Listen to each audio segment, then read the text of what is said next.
15 ফেব্রুয়ারি 1976।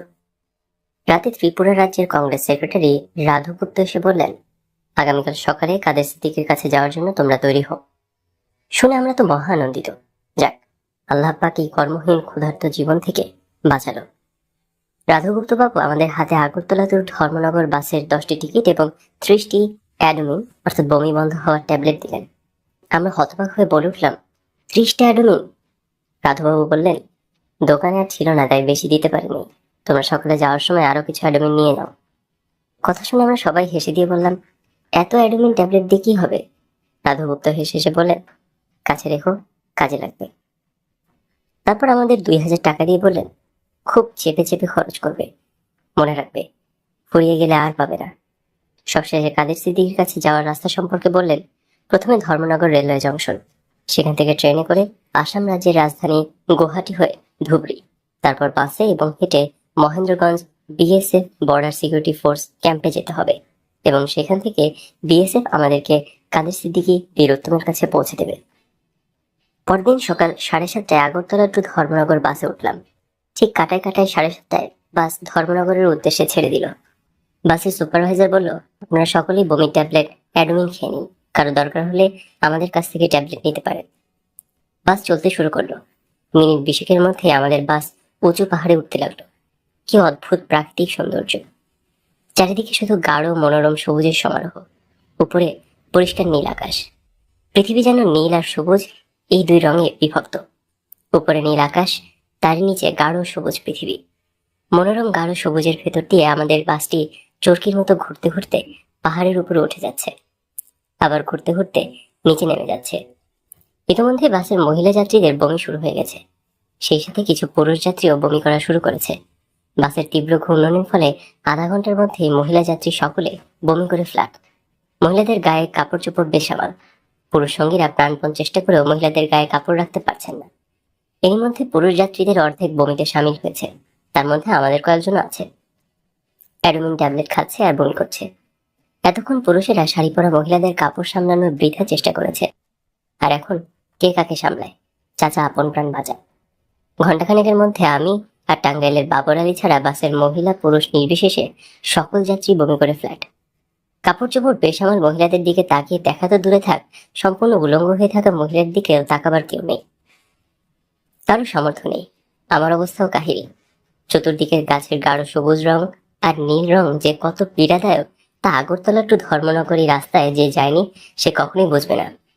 ঘন্টা 2 পর পাহাড়ের একটা চওড়া প্রশস্ত মাঠের মতো জায়গায় বাসটি থেমে গেল। বাবর আলী আর আমি বাস থেকে নেমে এলাম। সেখানেও সেই পীড়াদায়ক গাঢ় সবুজ আর নীল ছাড়া অন্য কোনো রং নেই, নেই অন্য কোনো কিছু। বাসের সুপারভাইজার জানালেন, এখানে আধ ঘন্টা রেস্ট। বাস থামতে আর 1-2 মিনিট দেরি হলে আমিও হয়তো বমি করে দিতাম। সুপারভাইজার বলল, তাড়াতাড়ি অ্যাডমিন ট্যাবলেট খেয়ে নিন, বমি শুরু হয়ে গেলে আর খেয়ে লাভ হবে না। আমরা চট করে একসঙ্গে 2টো করে অ্যাডমিন খেয়ে নিলাম। সুপারভাইজারকে জিজ্ঞেস করলাম, আপনাদের বমি হয় না? উত্তরে বলল, প্রথম প্রথম হতো, এখন হয় না। প্রতিদিন যাওয়া আসা করি তো, সয়ে গেছে। তাছাড়া আমরা রাত থেকেই ট্যাবলেট খেতে থাকি। রাতে 2টো খাই, সকালে খালি পেটে 2টো, নাস্তার পর 2টো খাই, তারপর বাসে উঠি। আমি আর বাবর আলী ঘাসের উপর টান টান হয়ে শুয়ে পড়ি। বাসের অন্যান্য যাত্রীরাও শুয়ে পড়ে। আধা ঘন্টা পরে বাসের চালক যাত্রীদের বাসে ওঠার জন্য হর্ন বাজাতে থাকে। আমরা সবাই বাসে উঠে পড়ি। বাস চলতে থাকে। ঘন্টা 3 পর ধর্মনগর এসে বাস থামলো। আমরা বাস থেকে নেমে ধর্মনগর রেলওয়ে স্টেশনে গিয়ে গুয়াহাটি হয়ে ধুবড়ি যাওয়ার টিকিট কাটলাম। ধর্মনগর রেলওয়ে জংশন ঢাকার কমলাপুর রেল স্টেশনের চাইতেও বেশ বড়। ত্রিপুরা রাজ্যের সাথে কলকাতা সহ সমস্ত ভারতের এটাই হচ্ছে স্থলপথে একমাত্র যোগাযোগের ব্যবস্থা। স্টেশনে লুচি বিক্রি হচ্ছিল। আমার খুবই লুচি খেতে ইচ্ছে করলো। নজিবুর রহমান নিহার কাছে রবিউল আলম চৌধুরী আমাদের সকলের টাকা একসঙ্গে দিয়েছিল। আমি নজিবুর রহমান নিহারের কাছে লুচি খাওয়ার জন্য টাকা চাই, কিন্তু নিহার আমাকে টাকা নষ্ট করা যাবে না বলে বিমুখ করে। আমি অনেক বলি, অনেকবার বোঝাবার চেষ্টা করি যে আমার লুচি খেতে খুবই মন চাইছে। আমিও বলি, রাতের খাবারের পরিবর্তে আমি লুচি খাবো, আমাকে 2 টাকা দেয়া হোক। কিন্তু কিছুতেই নজিবুর রহমান নিহার আমাকে লুচি খাওয়ার জন্য 2 টাকা দেয়নি। আমার আজও এই 20-22 বছর পর মনে হয় নিহার আমাকে লুচি খাওয়ার জন্য টাকা না দিয়ে বাড়াবাড়ি করেছে, অন্যায় করেছে। বোধহয় এরই নাম দিন যায় কথা থাকে। আমরা সকলে ট্রেনে উঠলাম। ট্রেন ছেড়ে দিল। ট্রেন একসময় আসামের রাজধানী গুয়াহাটি স্টেশনে গিয়ে থামলো। আমরা ট্রেনে বসে মনোমুগ্ধকর মনোরম পাহাড়িয়া শহর গৌহাটিকে দেখলাম। সৌন্দর্যের অপূর্ব লীলায় ভরপুর পাহাড়িয়া গৌহাটি শহরটি দেখে মনে হয় থেকে যাই।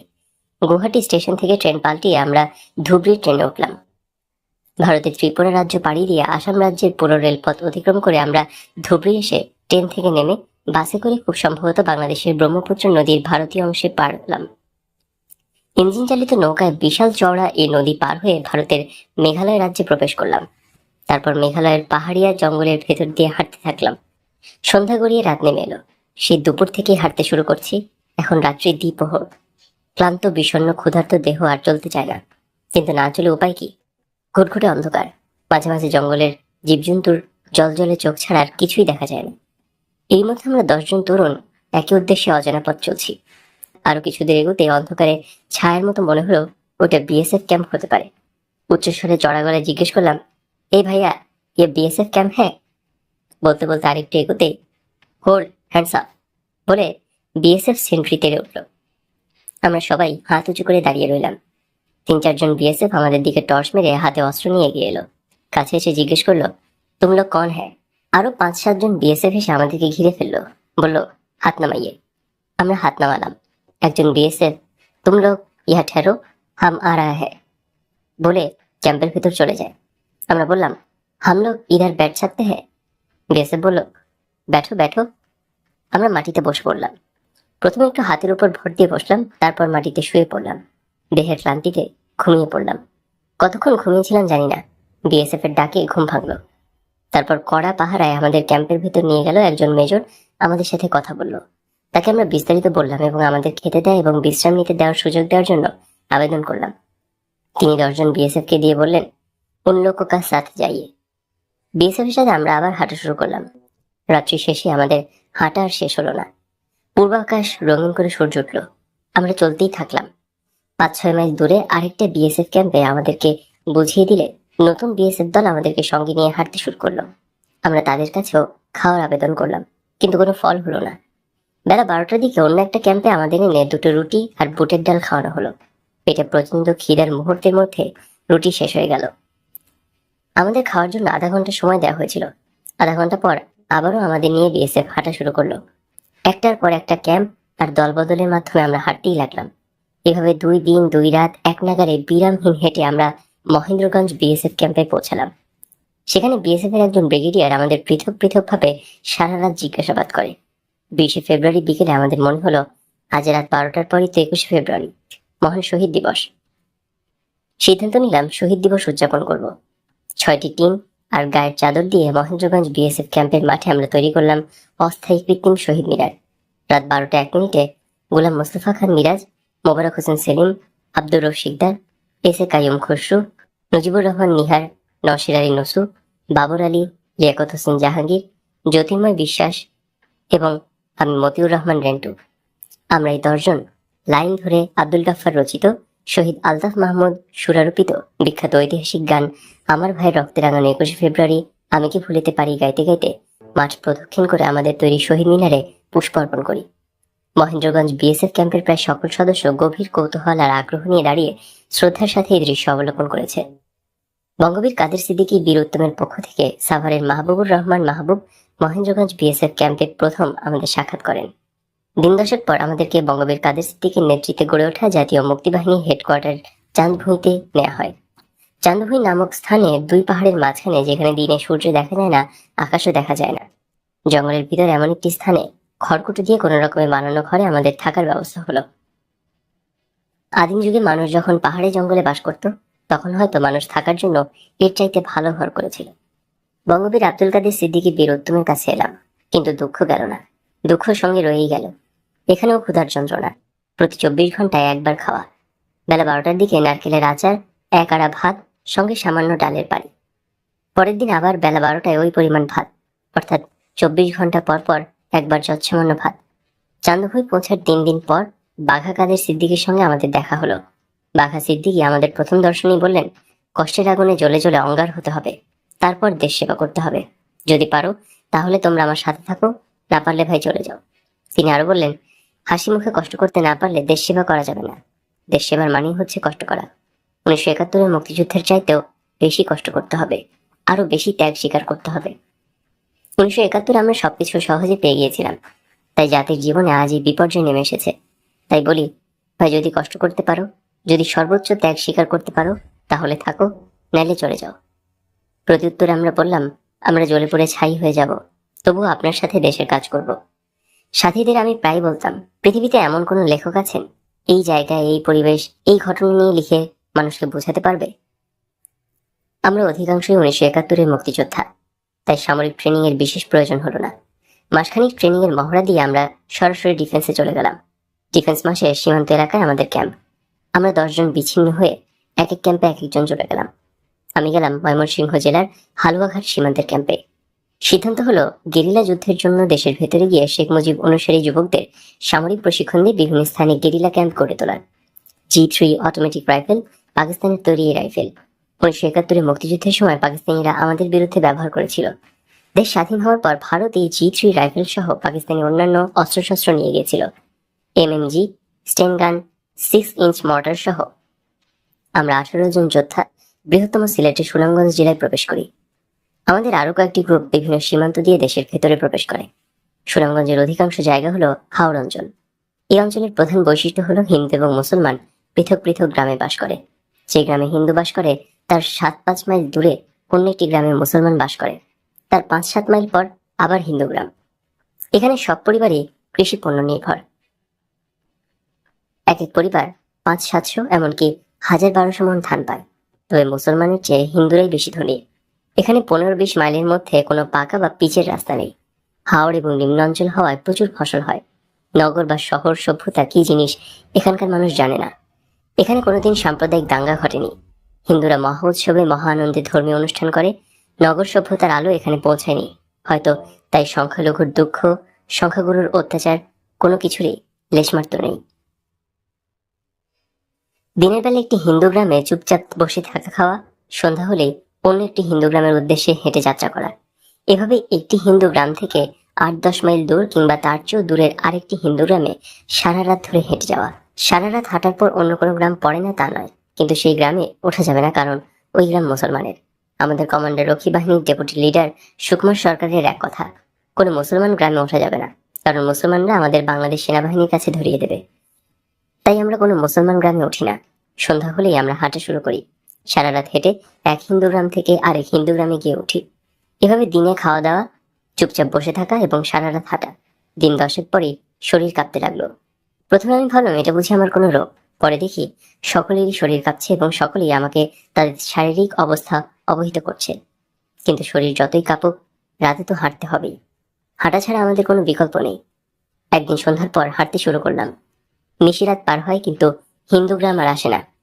সামনে আবছে একটি গ্রাম দেখা যায়, কিন্তু ওই গ্রামে ওঠা যাবে না, ওটা মুসলমানের গ্রাম। রাত শেষে ভোর হয় এমন ভাব। আমাদের সকল সাথী বেঁকে বসলো।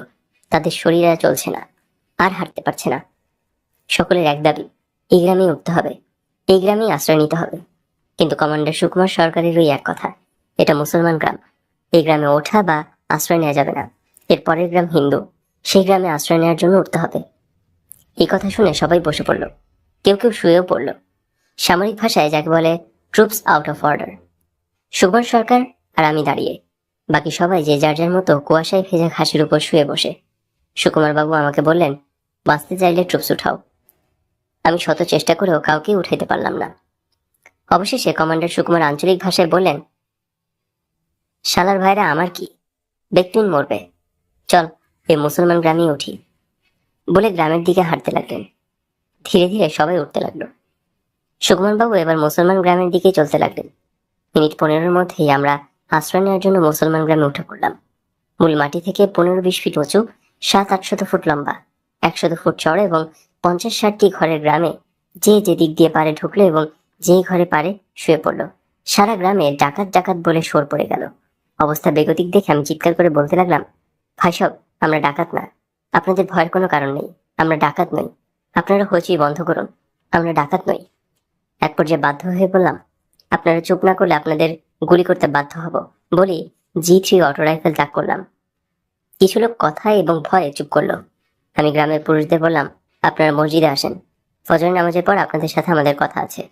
এখানকার গ্রামদেশ অন্যান্য গ্রামের মতো না। এই গ্রামের মূল মাটি থেকে 20-30 ফুট উঁচু, 5-7 হাজার ফুট লম্বা, 50 ফুট চওড়া করে মাটি ফেলে তার উপর পরিকল্পিতভাবে 2 সারিতে ঘর, এক কোণে মসজিদ, পাঠশালা তৈরি করা। মসজিদে ফজরের আজান শেষে নামাজ হলো। আমাদের কে যে কোন ঘরে কোথায় ঘুমিয়ে নাক ডাকছে তার কোনো হদিস নেই। একমাত্র আমি গ্রামের মানুষের ভিড়ে উপচে পড়া মসজিদের বারান্দায় অস্ত্র হাতে দাঁড়িয়ে বক্তৃতা করছি। ভাই সব, আমরা ডাকাত নই। আমরা যদি ডাকাত হতাম তাহলে এতক্ষণে আপনাদের জানমাল ধন সম্পদ লুট করতাম। কিন্তু কই, আমরা তো আপনাদের কিছুই লুট করছি না, কারণ আমরা ডাকাত নই। আমরা হলাম জাতির জনক বঙ্গবন্ধু শেখ মুজিবুর রহমানের সৈনিক। আপনারা হয়তো জানেন না, জাতির পিতা বঙ্গবন্ধু শেখ মুজিবুর রহমানকে সপরিবারে নির্মমভাবে হত্যা করা হয়, আর তাই ওই হত্যার প্রতিবাদে আমরা যুদ্ধ ঘোষণা করেছি। আমরা ডাকাত নই, আমরা শেখ মুজিবের সৈনিক। আমরা বাংলাদেশ সরকার এবং বাংলাদেশ সেনাবাহিনীর বিরুদ্ধে যুদ্ধ করছি এবং এই যুদ্ধের প্রয়োজনেই আমরা আজ আপনাদের কাছে আশ্রয়ের জন্য এসেছি।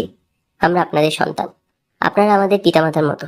শুধু আজকের দিনের জন্য একটুখানি আশ্রয় আমরা আপনাদের কাছে চাই। আমার বক্তৃতা শুনে গ্রামের এক মহিলা বলল, ওমা, ডাকাত দেখি ভালো ভালো কথা বলে। তোতা পাখির মতো আরো কত কিছুই না বোঝালাম। গ্রামবাসীও বুঝলো। আমি মসজিদের বারান্দায় অস্ত্রটা বুকের উপর জড়িয়ে ধরে ঘুমিয়ে পড়লাম। গ্রামবাসীর ডাকে আমার ঘুম ভাঙলো। গ্রামবাসী আমাকে ঘুম থেকে তুলে বলল, স্যার আসেন, আপনাদের জন্য খাওয়ার ব্যবস্থা হয়েছে। আমি বললাম, আপনি যান, আমি আসছি।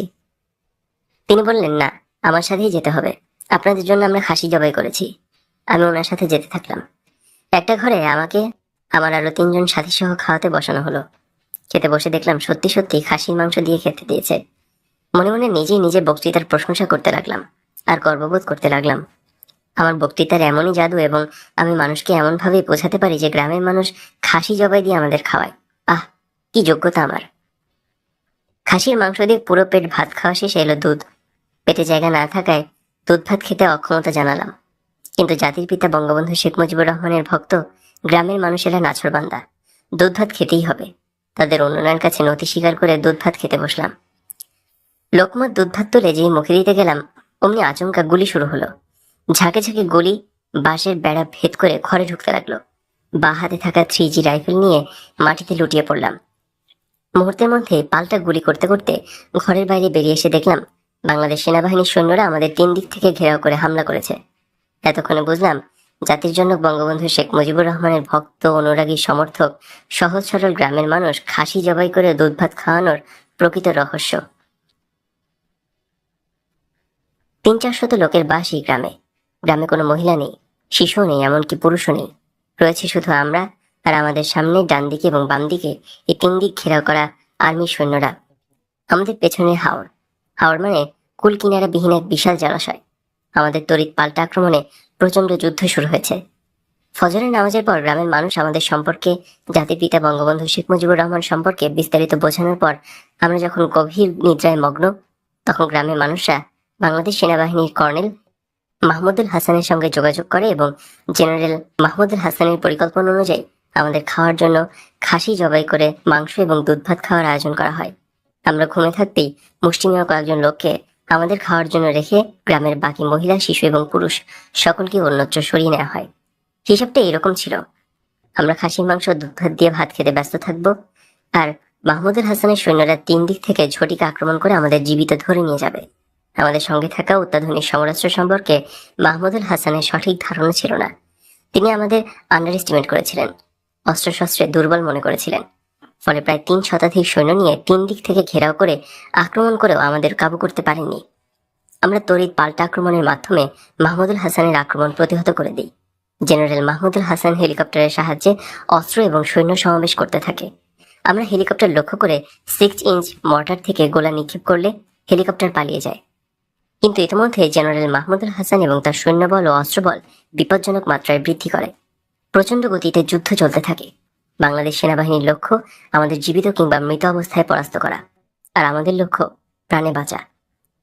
যুদ্ধের কৌশলগত কারণে আমাদের অবস্থান ছিল অনেক সুবিধাজনক, কারণ আমরা ছিলাম গ্রামে অর্থাৎ উঁচু জায়গায়, আর সেনাবাহিনী ছিল ধান খেতে অর্থাৎ নিচু জায়গায়।